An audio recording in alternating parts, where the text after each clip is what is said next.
Mm, No, pues ya está grabando. Y voy a compartir pantalla. Ok. Les voy a subir este Excel. Es básicamente un ejercicio de un Bell. Tengo problemas, hoy tengo problemas con todo, ¿no? Pero tengo problemas con mi Excel, entonces no vamos a poder ver las fórmulas, pero ustedes explórenlo o déjenme ver si arreglo mi, mi licencia y y lo vemos, ¿no? Pero básicamente les explico este modelito, bueno, sí, este mini modelito que tengo acá. En la parte de decrementos tengo una QDX, tengo una mortalidad observada, si se fijan son los puntitos negros y hay una curva suavizada, ¿no? Que es la que estoy utilizando. Y tengo unas bandas, tengo unas curvas como estresadas, unas tablas de mortalidad estresadas, por así decirlo, ¿no? Entonces, se fijan aquí en la escala logarítmica, aquí tengo las Qs observadas, la línea naranja es la Q media y las bandas son pues como esa variabilidad máxima, ¿no? En donde se han movido mis datos. Pero en términos de tablas de mortalidad, lo que estaré diciendo es esta es una tabla. En el sector, fíjate que en el sector a esto le llaman tabla al 99.5, ¿no? Y digo, quizás esté mal dicho, pero en el sector ustedes esto se lo van a encontrar como Q al 99.5%, o sea, como que una mortalidad estresada 99.5. O bueno, al percentil que esté estresado, ¿no? En este caso, si mal no recuerdo, es al 99.5, ¿no? Y esta, pues estresada, o sea, es como el extremo al 99.5, ¿no? Son como los percentiles, ¿no? O sea, si tú dibujaras aquí una distribución, ¿no? Como que tendrías una distribución aquí, ¿no? Así, véanlo así al revés, ¿no? En donde la línea roja corresponde al valor esperado, ¿no? Al valor esperado de la variable aleatoria Q, ¿no? Si lo viéramos como variable aleatoria, a la variable aleatoria Q, que depende de la X igual a X estrella, ¿no? Voy a ponerle estrella, suponiendo que la edad, bueno, X estrella es 96, ¿no? Entonces, si quieren podemos ponerle nombre a esto, ¿no?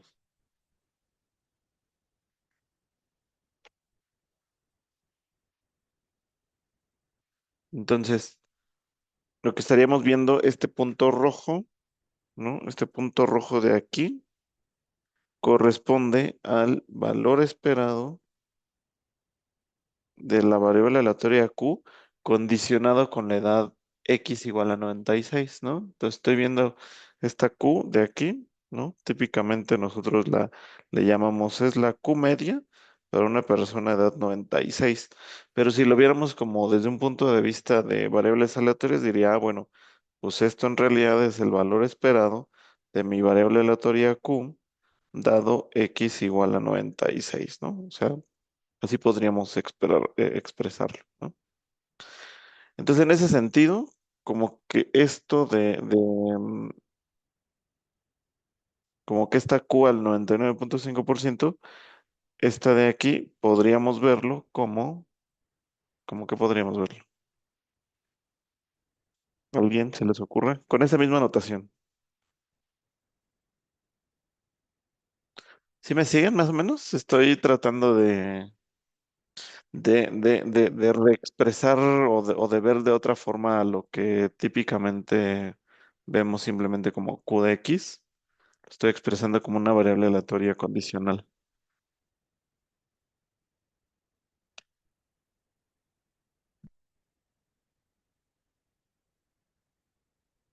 Lo voy a volver a dibujar, ¿eh? Imagínate que me paro en la edad 90 y ¿qué te gusta? 96, imagínate. Mi línea está chueca, pero imagínate que es la 96, ¿no? Entonces, si yo dibujo aquí una distribución, ¿no? Yo vería algo así, como que algo así. ¿Ya viste? ¿Sí? Imagínate que hay una distribución ahí, en donde aquí, en la línea roja, bueno, y esta distribución corresponde a la variable aleatoria, ¿no? A la variable aleatoria Q, pero condicionado con X igual a 90 y, ¿qué dijimos? 96, ¿no? ¿Vale? Y si seguimos en ese mismo sentido, este valor puntual aquí, típicamente en nuestras clases de actuariales lo denotábamos como es la Q media por una persona de 96, ¿no? O sea, muy, muy simplista, pues, ¿no? Pero si lo viéramos en términos de variables aleatorias condicionales, en realidad esto corresponde al valor esperado de la variable aleatoria Q condicionado con la edad X igual a 96, ¿no? ¿Sí? Si lo viéramos en términos de variables aleatorias. Ahora pregunta, siguiendo esa misma lógica, esta de aquí, te digo que sería una Q para una persona de 96, pero estresado, imagínate que esté estresado al 99,5%, ¿no? O sea, es la peor mortalidad que puedes obtener en un escenario extremo al 99,5. Y esta línea de aquí, bueno, en realidad esta no, a ver, es este puntito de aquí más bien. Este puntito de aquí es esto de acá, ¿no? Y este puntito de aquí, en actuariales, cualquiera nos diría, ¿no? Que es una Q. Es la mejor Q que te podría ocurrir al 0,5%, ¿no? Para una persona de edad 96. Entonces, ¿cómo lo expresarían en términos de variables aleatorias? ¿Alguien se anima?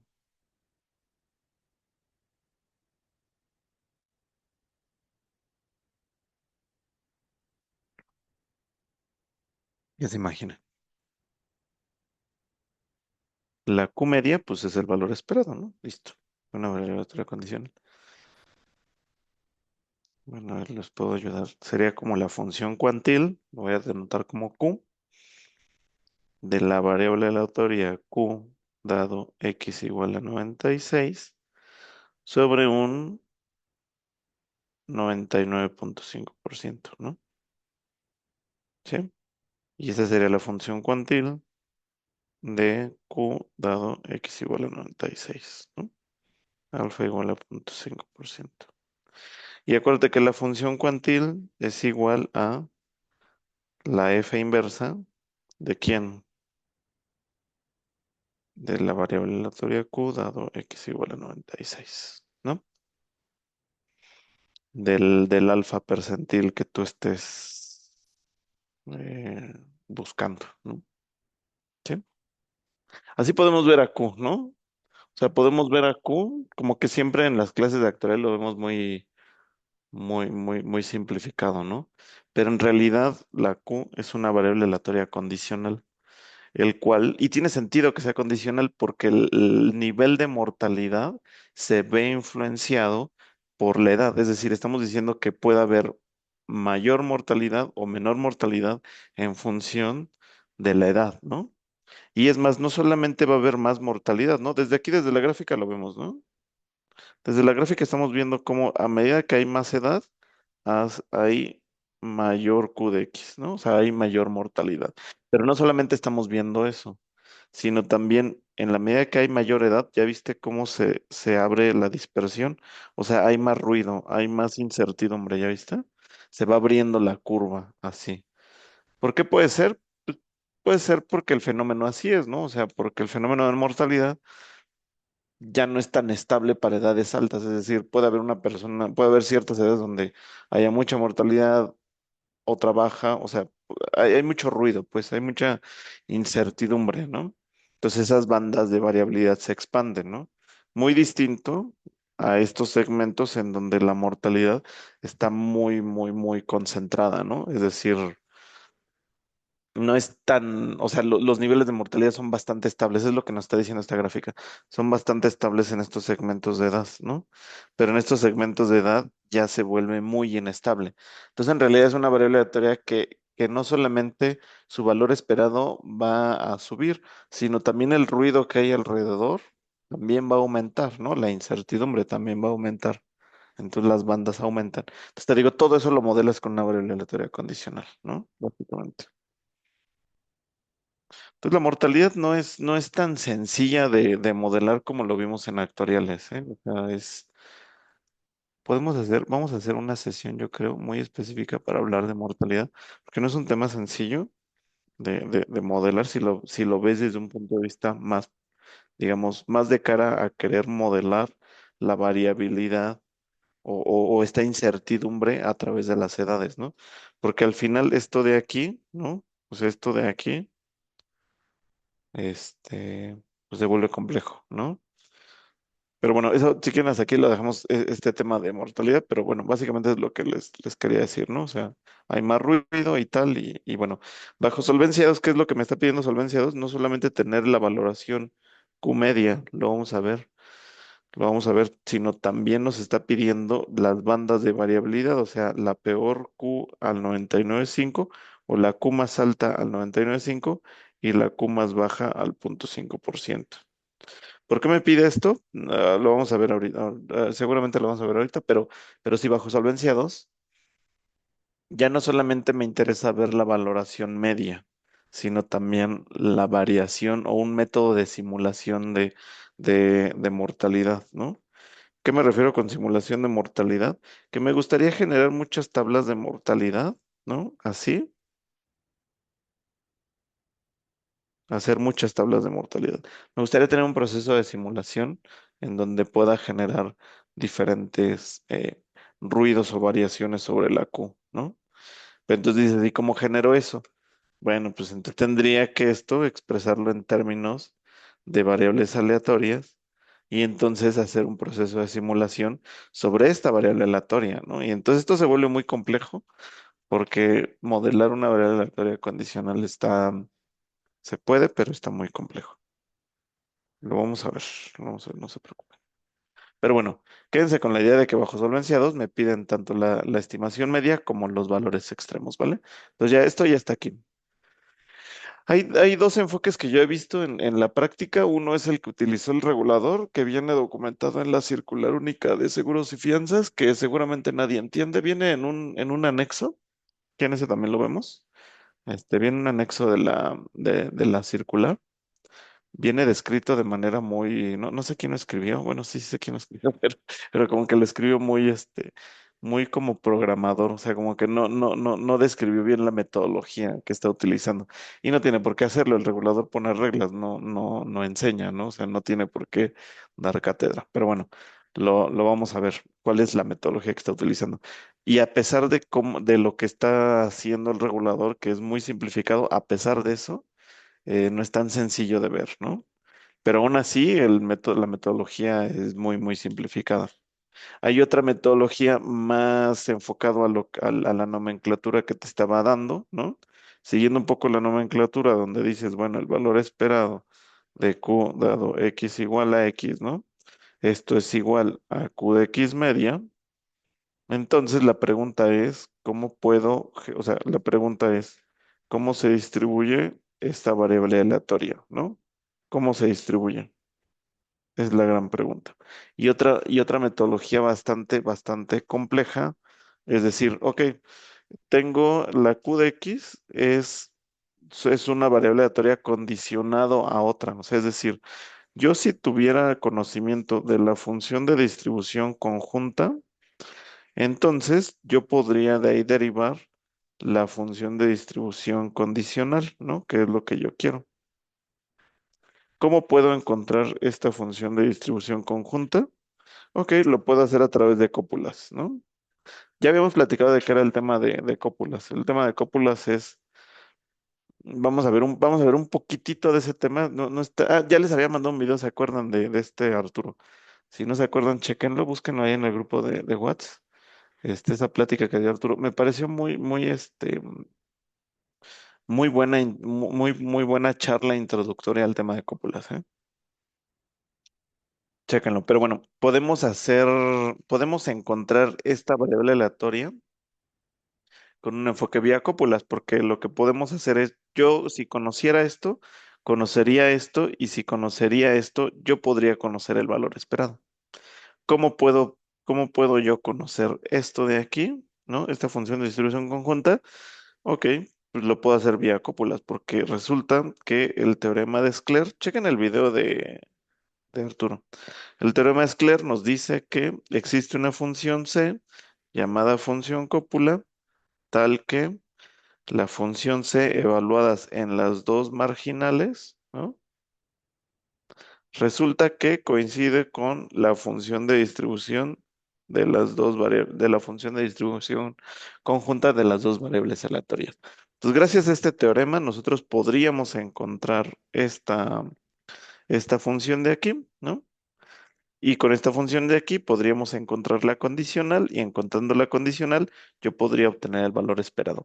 Y no solamente el valor esperado, sino también podría obtener la función cuantil de la variable aleatoria condicional. Y si tengo la función cuantil, puedo estar haciendo diferentes tablas de mortalidad, porque ya tendría la información de esa distribución condicional. Yo ya podría generar variables valores aleatorios y tal, ¿no? Pero bueno, es un tema muy, muy, muy complejo, ese enfoque de simulación. Básicamente lo que yo estoy hablando de este tema es simulación de tablas de mortalidad. No es un tema tan sencillo de hacer. El regulador lo hizo vía regresión logística y asumir, bueno, les voy a adelantar. El regulador, la CNSF, básicamente se basó en un paper de, no sé si lo ubiquen, es oh, santo Dios, es Gutiérrez Peña. No sé si lo conozcan, es de Limas. Básicamente la comisión cuando entró al tema de Solvencia II se enfrentó a la necesidad de tener que simular tablas de mortalidad, y entonces fue con Gutiérrez Peña y con alguien más, no me acuerdo muy bien quién es. Ah, no me acuerdo, tengo el paper, se los voy a pasar. Pero es Gutiérrez Peña y alguien más, alguien del ITAM, no me acuerdo muy bien. Y lo que les propuso fue básicamente usar regresión logística para el tema de encontrar la Q de X media. Y para la simulación, básicamente lo que les propuso fue, ok, vamos a hacer un proceso de simulación en donde, como estoy haciendo regresión logística, acuérdense que en regresión logística, voy a apelar un poco a la memoria porque no me acuerdo muy bien. Ahí me corrige alguien si digo algo mal, ¿no? La variable de respuesta en regresión logística la estimas con el logaritmo del cociente de los momios, ¿no? De tu probabilidad de éxito. En este caso, la probabilidad de éxito es Q. Entonces sería el cociente de los momios, que sería Q entre uno menos Q. Y asume, o lo que hace regresión logística es una regresión lineal, ¿no? Sobre esta variable de respuesta transformada, ¿no? Eso es básicamente lo que hace regresión logística. Entonces, así es como obtuvieron la Y media o la Q de X media, esta de aquí, con un enfoque determinista, y para hacer el proceso de simulación, ¿no? Básicamente lo que dijeron es, ok, voy a asumir, ellos asumieron que alfa y beta se distribuyen. Todo esto viene en el anexo de la circular. No viene tan explícitamente que es regresión logística. Hay que hacer un poquito de algebrita, pero sí lo puedes derivar. Esto se distribuye normal bivariada, ¿no? Con parámetros, con el vector alfa y beta de la regresión lineal determinista que hiciste en un paso anterior, y con matriz de varianzas y covarianzas del ajuste también de la regresión logística que hiciste aquí de este lado, ¿no? Y por otro lado, supusieron lo mismo que se supone en regresión lineal, que el error asociado se distribuye normal cero sigma, ¿no? Cero sigma cuadrada, y bueno, que se distribuye normal y que la media es cero, y que los típicos supuestos de regresión, ¿no? ¿Te acuerdas de que era varianza constante y no sé qué cosas, ¿no? Y también supusieron que el vector aleatorio alfa y beta de los coeficientes es independiente del error, ¿no? Todo esto viene en el anexo, te digo, y no viene tan explicado así como te lo estoy dando yo. Si quieren ver, te vamos a hacer unas dos, tres sesiones hablando exclusivamente de los dos enfoques de mortalidad. Este, el que se está usando en la regulación y el propuesto por este Arturo. El enfoque vía cópulas obviamente fue propuesto por Arturo Erdely en su momento. Te digo que por ahí del 2009 más o menos, cuando la comisión empezó a publicar que iba a cambiar digamos, la ley enfocado o con un enfoque basado bajo solvenciados. Entonces, cuando ocurrió eso, muchos investigadores, como Arturo Erdely, se dio a la tarea de empezar a dar propuestas, ¿no? Y entonces él propuso que para el tema de simulación de tablas de mortalidad se utilizara un enfoque vía cópulas. Obviamente es muy complejo eso y el regulador mejor optó por ir a contratar a Gutiérrez Peña y al otro cuate que no me acuerdo cómo se llama, pero hicieron un paper también, lo sacaron con INEGI, me parece, algo así. El punto es que se basaron en ese paper y la comisión los contrató para justamente para proponer un enfoque simplificado para la simulación de tablas de mortalidad. Después Arturo Erdely publica bueno, la comisión publica su metodología, lo lee Arturo Erdely y dice, esto es una tontería, esto no, ya saben cómo es Arturo, los que lo conozcan. Pues dijo, esto está mal, no sé qué, no sé qué, no sé qué. Y entonces hizo su enfoque vía cópulas, eso es lo que propuso Arturo. Y dentro de les voy a subir esa presentación, que lo presentó en un par de foros, ¿no? En el Congreso de Actuarios, no sé qué, en tantos lugares, pero en donde yo lo fui a ver fue en el IMAS, lo presentó en el IMAS. Y estuvo muy interesante, más anécdotas, ¿no? Estuvo muy interesante en el IMAS porque si ves la presentación, no sé, de 40 diapositivas, 20 o 25 diapositivas está hablando de por qué está mal el enfoque que está usando Gutiérrez Peña, ¿no? Es que te digo que es muy controversial esta Arturo. Entonces, cuando estábamos ese día ahí en el Lima, estaba Arturo presentando su enfoque. Pues ahí estaba Gutiérrez Peña en el foro, o sea, en la plática, en el Limas, porque te digo que lo de en el Limas.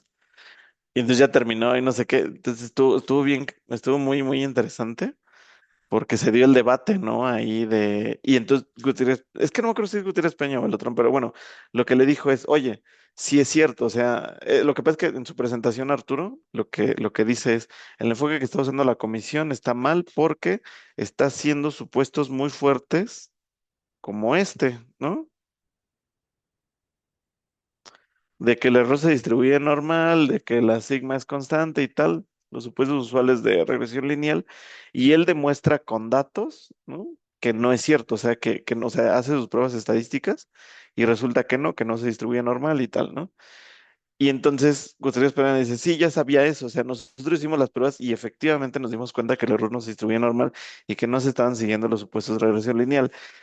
Pero a su defensa dijo, pero es que la comisión eso nos pidió, o sea, el regulador nos pidió un enfoque simplificado que pudiéramos hacer y tal, y pues ese fue el enfoque simplificado, ¿no? O sea, yo sé que no cumple estadísticamente hablando con las pruebas y tal, pero pues es lo que nos pidió el cliente, ¿no? Y el cliente manda, ¿no? Bueno, se dio una discusión interesante y luego Gutiérrez Peña con Erdely le dice, oye, está muy bueno tu modelo y tal, pero casi casi le dijo, estás matando una mosca con una bazooka, ¿no? Y sí es cierto, o sea, quizás el tema de cópulas, usarlo para regresión quizás sea muy complejo, pero es muy elegante, eso sí se los puedo decir, es muy elegante. Para quienes les interese más este tema en el diplomado, yo voy a hacer este comercial de diplomado, ¿eh? Pero en el diplomado sí vemos la regresión vía cópulas de mortalidad. Aquí no sé si me voy a dar tiempo, francamente no lo creo, pero sí vemos el de la comisión, ese sí nos da tiempo, ese es rapidito. Pero bueno, es el tema de decrementos, ¿no? Va, aquí lo que les dejé fueron algunos parámetros, ¿no? De loadings de gastos y tal, comisiones, un esquema de comisiones decrecientes, unos porcentajes de rescates, ¿no? Para emular el flujo de rescates. Y aquí un montón de curvas, ¿no? O sea, ahorita les voy a explicar por qué hago un montón de curvas. Y aquí básicamente lo que estoy haciendo, échenle un ojo, estoy trayendo la QDX media, la cancelación media, esta es la cancelación media, También vienen decrementos, me parece. Sí, está de este lado. También usé una cancelación. Típicamente esa es la cancelación de los seguros de vida a largo plazo, ¿eh? Al principio tienes mucha cancelación, niveles como tipo 40-30%, y después ya disminuye y de manera asintótica converge más o menos como un 5%, más o menos. Y otra vez tengo las bandas, ¿no? Esta regresión que hice aquí lo hice vía cópulas, ¿eh? Y esta de acá lo hice mediante el enfoque de la comisión. Entonces, bueno, este seguramente sí nos va a dar tiempo de verlo y este seguramente no va a dar tiempo de verlo. Pero bueno, el punto es que este es mi supuesto de cancelación, ¿no? 35, 27, 21, bla, bla, bla, bla, bla. Esa es mi cancelación media, ¿no? Y eso es lo que yo estoy utilizando como supuestos para hacer toda mi proyección de funciones biométricas medias, tal cual como lo vimos en nuestra primera sesión, ¿no? Es decir, yo empiezo con unas LDX0, lo estoy anotando como los sobrevivientes al inicio del año, ¿no? Pero los sobrevivientes al inicio del año, asumo que todos están vivos. Y los sobrevivientes al final de ese año, pues no es más que los sobrevivientes al inicio de ese año menos los que se murieron, menos los que me cancelaron, ¿ya viste? Entonces, esta es la cancelación media y esta es los muertos medios, ¿no? Los muertos medios básicamente es la Q de X media multiplicada por la L de X0 o por los sobrevivientes al inicio del periodo, y la cancelación media, pues básicamente es los sobrevivientes menos los muertos, y a eso lo multiplico por la el supuesto de cancelación media. Entonces, si te fijas, estoy haciendo una proyección de funciones biométricas determinista, ¿no? O sea, tal cual, no estoy haciendo un proceso de simulación ni nada. Todo es enfoque determinista, ¿no? Y entonces aquí estoy haciendo una proyección de sobrevivientes deterministas y muertos y cancelados, digamos, deterministas promedio, ¿no? Y entonces aquí genero mi estado de resultados. En mi estado de resultados voy a tener la prima. ¿Quién es la prima? Pues la prima de tarifa, que son 7.800.000. Estoy suponiendo un seguro, si mal no recuerdo, es un temporal. Entonces, un seguro temporal. Aquí la prima lo estoy usando, estoy asumiendo una prima de 7.800, ¿no? Y entonces estoy multiplicando la prima de tarifa por la L de X0, ¿no? Es decir, ¿cuánto es mi expectativa de prima en el primer año con una póliza recién emitida? Pues mi expectativa es que me la pague completa. ¿Por qué mi expectativa es que me la pague completa? Porque yo estoy asumiendo que la prima me la va a pagar al inicio del año, donde tengo toda la población viva, ¿no? En el segundo año no, en el segundo año ya no espero tener una prima de 7.800, sino de 5.000. ¿Por qué de 5.000? Si tengo la misma prima, sí, sí es la misma prima, pero lo estoy multiplicando por una expectativa de caída de población del 64, de punto 64. Por cada tipo que vaya a entrar, ¿no? Como nuevo negocio, espero que en el segundo año nada más me quede casi la mitad. ¿Por qué casi la mitad? Pues porque tengo una expectativa muy alta de cancelación, ¿ya viste? Entonces, en general, esta es mi expectativa de prima, ¿no? Vean, y lo estoy proyectando como cortes, ¿no? Es decir, de manera segmentada. No estoy agregando nuevo negocio, estoy proyectando una corte aislada y suponiendo que ya no me entra nuevo negocio en un futuro, ¿no? Pero está bien porque el cálculo que yo estoy haciendo digamos, de este análisis, lo estoy haciendo por cortes, ¿vale? Todo esto es de cara a calcular la reserva o el BEL, ¿no? Acuérdense que el BEL pues, se calcula por póliza y bueno, pues, se calcula prácticamente por póliza, ¿no? Entonces, en este caso, pues es una póliza particular. La comisión es un porcentaje de qué? De la prima, y un porcentaje de cuánto, pues me voy a parámetros, y en parámetros resulta que la comisión de primer año, esta póliza comisiona un 35%. Es muy alta la comisión. Y ya viste cómo hay un esquema de decreciente. Este es algo muy típico en vida a largo plazo, que haya comisiones muy altas los primeros años y después ya sea muy baja. Es decir, si tú fueras agente de seguros y vendieras una póliza que paga una prima anual de 7.800, tú el primer año por esa póliza vendida tendrías que recibir, pues ponle más o menos como no sé, unos 2.000 y algo, bueno, tengo aquí, 2.700 pesos, ¿no? Y después, en la medida que va pasando el tiempo, ya viste, se va disminuyendo la comisión se disminuye tanto porque el porcentaje o el esquema de comisiones decreciente, como por la expectativa de caída de prima futuro. Por esas dos cosas se caen, ¿no? El supuesto de gastos, básicamente estoy suponiendo que tengo un gasto del 6% sobre prima, digo, eso lo puse ahí como supuesto.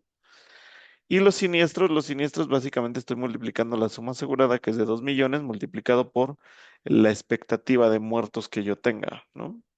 Entonces, mis siniestros también son deterministas y básicamente están dados por la expectativa de muertos, la proporción de muertos determinista multiplicado por la suma asegurada, ¿no? ¿Y los rescates, qué son los rescates? Los rescates es la proporción que tiene derecho el cliente a reclamar, ¿no? Esto se define también desde la póliza, o sea, desde que emite la póliza, se va a emitir las reglas del rescate. Cada compañía define los rescates como tenga que ser. Vamos a hablar también en una sesión muy específica nada más de rescates, pero nada más por ahora quédate que el rescate es el dinero que tiene derecho el cliente a rescatar, ¿no? En caso de que cancele la póliza. ¿Por qué tiene derecho un monto el cliente? Porque acuérdense que esto es vida a largo plazo bajo prima nivelada. Y vida a largo plazo para prima nivelada, voy a volver a hacer mi gráfica que siempre he hecho. Tengo una prima de riesgo creciente y yo cobro una prima nivelada, ¿no? De tal manera que al inicio yo cobro un poco de más, en solvencia uno le llamábamos prima de ahorro, de tal manera que esto que cobro de más intereses me va a ayudar a cubrir el déficit futuro, ¿no? Esa es básicamente la lógica. Entonces, ¿qué te dice la ley? Oye, ¿qué pasa si un cliente cancela aquí? Imagínate que cancela aquí un cliente. Tú le cobraste todo esto de más, ¿estás de acuerdo? Entonces, tú le cobraste esto de más, entonces el cliente tiene derecho a este monto, porque este monto es dinero del cliente, no es dinero de la aseguradora. La aseguradora se lo está administrando al cliente para que más los intereses le ayude a cubrir el déficit futuro. Pero si ya va a cancelar, entonces ese dinero por ley es propiedad del cliente. Entonces el cliente puede acceder a ese dinero vía rescate, ¿no? Ese es básicamente el rescate, el dinero que tiene derecho el cliente en caso de cancelación, derivado a que existe una prima de ahorro por la nivelación de la prima. Por lo tanto, los rescates nada más aplican para vida a largo plazo, no aplican para corto plazo. No importa si es vida a corto plazo, no importa. Para corto plazo, ¿y a qué me estoy refiriendo con corto plazo? Me refiero a autos, me refiero a gastos médicos, me refiero a hogar, me refiero a no sé qué otras líneas de negocio, a vida grupo, gastos médicos colectivos, todo lo que tú quieras que no sea vida a largo plazo, no existe el concepto de rescate. ¿Por qué no existe el concepto de rescate? Porque en corto plazo no existe el concepto de prima de ahorro, porque no hay una nivelación de prima. Solamente existe nivelación de prima en vida a largo plazo. Por eso el concepto de rescate bajo la ley nada más existe para vida a largo plazo. Para corto plazo no existe. Para corto plazo lo que existe es el concepto de devolución de primas, pero no es por un tema de que le esté regresando una prima de ahorro, hay un componente de vida de prima de ahorro, sino más bien es por un tema distinto, ¿no? Ahora voy a hablar de corto plazo. En corto plazo, ¿qué es lo que ocurre? ¿Qué es lo que ocurre en corto plazo? Imagínate que un tipo contrata su póliza de autos aquí, ¿no? Aquí contrata su póliza de autos, este tipo, y resulta que paga toda la prima anual, ¿no? Es decir, imagínate que su prima anual eran de 12,000 pesos, ¿no? Imagínate. ¿Qué significa esto? Que 12,000 pesos es lo que va a pagar su cobertura durante los 12 meses. Acuérdate que es corto plazo y es un año. Entonces, igual el tipo hubiera pagado 1,000 pesos cada mes, o hubiera pagado 12,000 de golpe, lo que sea, no importa. Seguramente lo hubieran cobrado más si pagara de manera fraccionada mensual.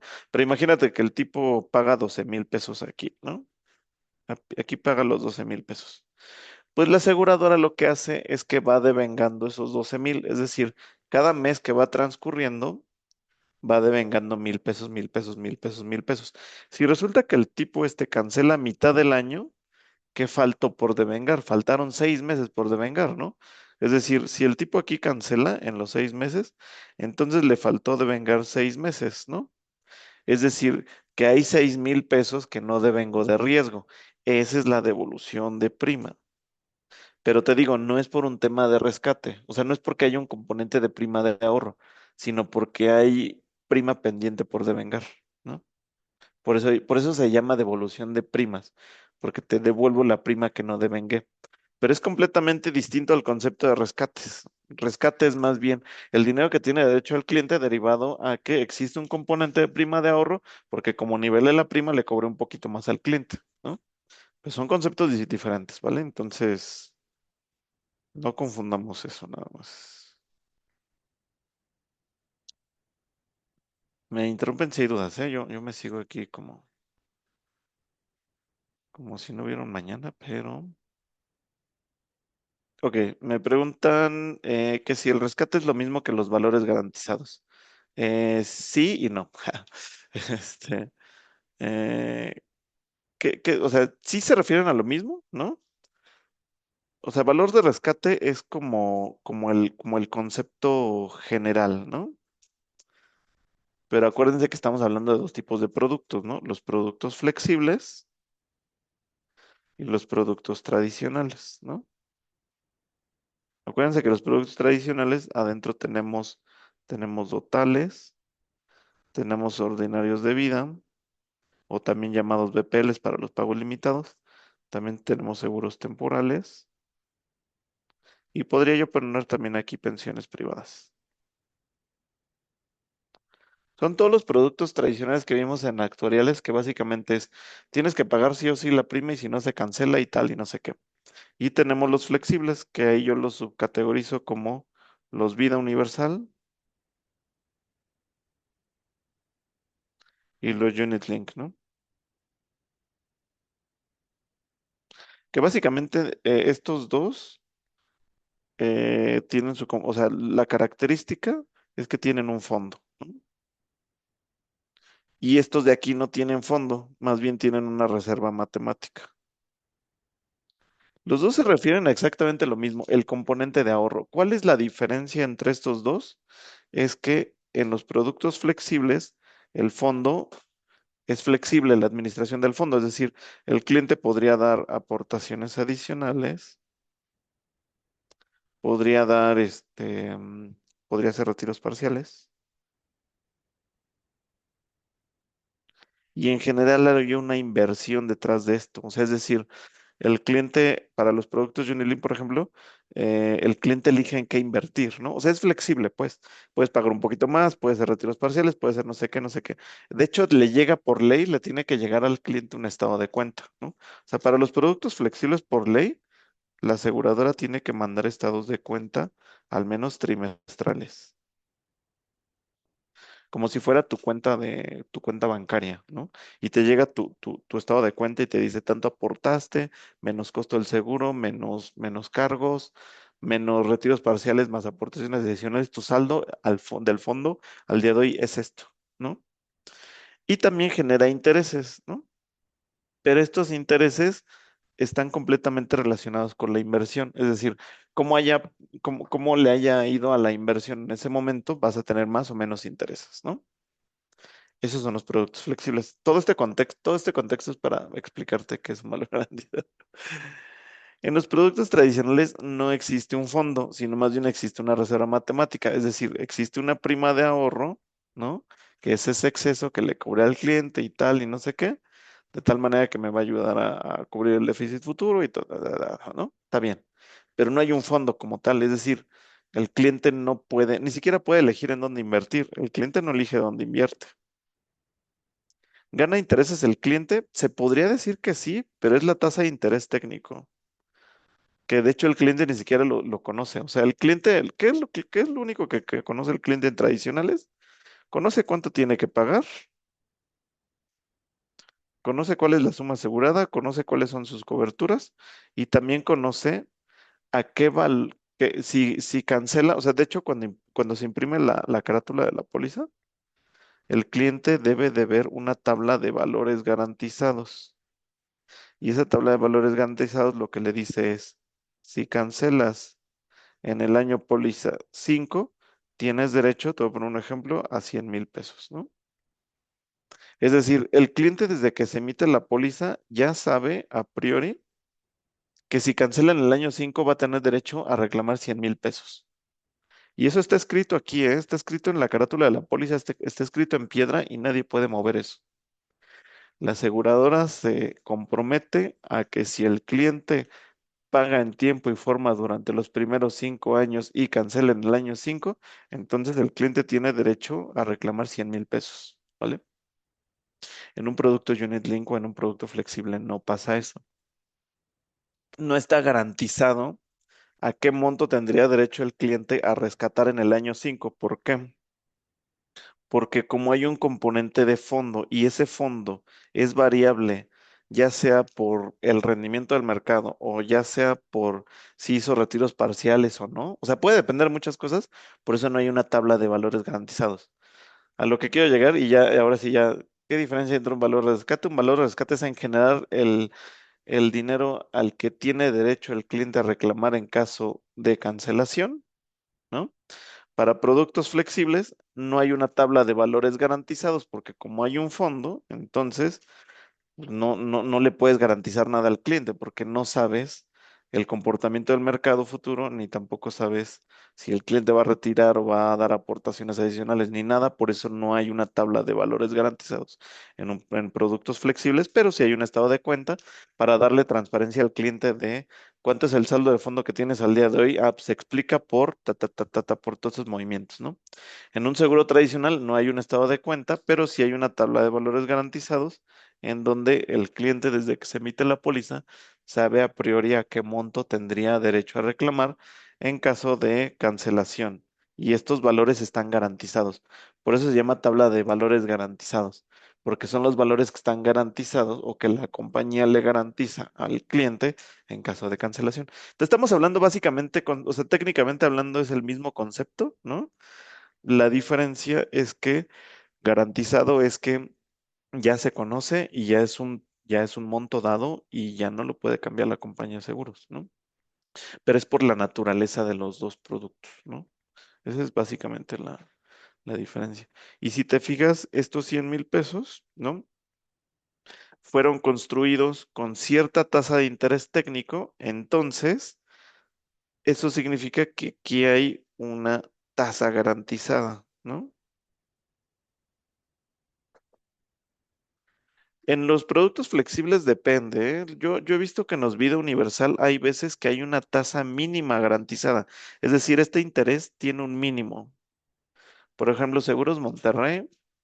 Os hablo de Seguros Monterrey porque es donde trabajé, entonces pues, como que conozco un poquito más. Pero bueno, en Seguros Monterrey, por ejemplo, tienen el producto, uno que se llama Imaginacer y otro Objetivo Vida. Esos son productos Vida Universal y esos tienen una garantía mínima. Si mal no recuerdo, para dólares creo que es como de un 1% y para UDIs es como del 2%. Y tienen un producto Unit Link, que el Unit Link no tiene garantía de tasa. O sea, en el Unit Link tú sí puedes elegir en dónde invertir, en el Vida Universal puede ser que no. Pero en el Unit Link, como si eliges dónde invertir, no hay una garantía de tasa, ¿no? Una tasa mínima garantizada, ¿no? A ver, aquí me preguntan, podríamos decir que en los flexibles generalmente es mayor conforme pasa el tiempo y en los tradicionales menor ya que va devengando. Todo depende, o sea, si las condiciones de mercado, o sea, si las condiciones de mercado de un Unit Link o sea, si te fijas aquí, el componente clave, ya que nos metimos a los fierros, el componente clave de los productos flexibles, si te fijas, es que la tasa de interés viene con respecto a los rendimientos de mercado, ¿no? Y en los productos tradicionales depende de la tasa de interés técnico que ya viene fijo desde el pricing, ¿no? Entonces, si el mercado se comportara a la tasa pricing, esperaríamos que más o menos los dos productos deberían de ser más o menos similares. Esa sería la expectativa. Pero como no pasa eso, pues depende, ¿no? O sea, para contestar tu pregunta de generalmente cuál es mayor, depende. Depende cómo le vaya al mercado versus cuánto el actuario definió. O sea, si tú compararas un total contra un producto Unit Link y tú me dices, significa que el Unit Link va a ganar mejor rendimiento o va a tener un mejor rendimiento con respecto a un tradicional, yo te diría depende. Depende cómo se haya movido el mercado y depende cuál es la tasa de interés que haya supuesto el actuario cuando tarificó ese producto tradicional. Más bien depende tú de qué quieras, ¿no? Tú dices, oye, pues yo soy muy conservador, bueno, pues vete por un producto total, vete por un ordinario de vida, ¿no? Oye, yo vi Lobo de Wall Street y entonces yo sé que puedo no sé qué y yo soy trader, no sé qué, bueno, pues vete por un Unit Link, ¿no? Este, todo depende. Sí, es que la gente, no sé, como que ve, ¿no? Mercados emergentes que voy a, hay compañías, en mi anterior compañía en Allianz, es información pública, este, ofrece como 25, no me acuerdo cuántos, como 40 o 50 fondos distintos, mercados emergentes, en yuanes, en cosas bien exóticas, y pues no sé, o sea, no sé cómo se lo vende la gente, no sé qué piensa el asegurado que ahí anda, ¿no? Metiendo. Pero bueno, o sea, nada más hay que saber en lo que se mete, ¿no? Ya sabes, renta variable, es un horizonte de tiempo muy, muy amplio, seguramente le va a ir bien, está bien, no pasa nada, pero no hay que ponerse nerviosos, ¿no? Por las pérdidas en corto plazo. Pero bueno,